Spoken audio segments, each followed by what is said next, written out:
Cristiano Ronaldo receives the worst red card ever. Jose Mourinho is still a dick when he wins. Manchester City hold an unwanted record. And how did Real Madrid get on without CR7? That and more coming up in the next few minutes. As I'm your host, Matt Frodick, you are the Onefootballers, and this is the Daily News.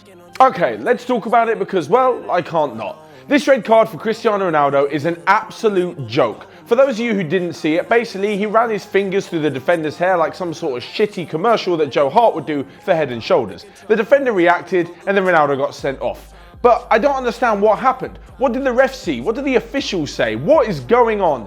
I can't believe that in this day and age, and with all the cameras around the stadium, that level of shithousery from a defender is still allowed on the pitch. Honestly, I'm completely embarrassed for the sport as a whole. Whether you like Ronaldo or not, you can't blame a guy for getting annoyed and upset when such a terrible decision goes against him. But unfortunately for him and the tears that followed, he'll now be made into some sort of stupid internet meme by terrible trolls who are just looking for some shit banter. Now, I'm not even a Ronaldo fanboy by any stretch of the imagination. However, I don't even want to see terrible footballing decisions like that happen ever again. And for those of you that really want to see Ronaldo burn, well, you may have to go through his sister first, who said that there'll be a high price to pay for these tears and for those who want to see her brother destroyed. Either that's a serious threat or she's just another fantastic keyboard warrior. But away from that, and to someone who does deserve a red card, even if he's a manager, and it's Jose Mourinho. Last night, after a Paul Pogba-inspired Manchester United beat young boys of Switzerland 3-0, Mourinho was in typical arrogant, stupid mood as he was talking to the press afterwards. Usually when you win, you say something nice about the opposition, and to be fair, they were kind of decent. You'll say how well your players played and the rest of it. But no, instead Mourinho said that it was an important win because most likely every team in the group will be getting 6 points off young boys. Basically, he thinks they'll be losing every other game in the group. Even if you do think that, Jose, don't go out and say it. That just really shows how much class the guy has. And this all coming from someone who a few weeks ago stormed out of a press conference complaining about the lack of respect from the media. What a muppet. But one thing Jose Mourinho will definitely have a tiny smile on his face about is the fact that neighbours back home, Manchester City, lost 2-1 in their opening game of the Champions League.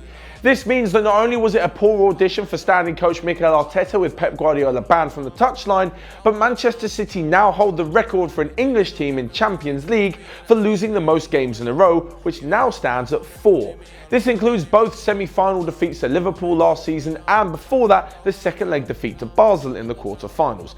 But talking of unwanted records, we now have a new record holder for the most amount of yellow cards in the Champions League, and that is for Sergio Ramos. However, when it comes to Ramos, he probably really enjoys having that record and no doubtedly will be proud of it.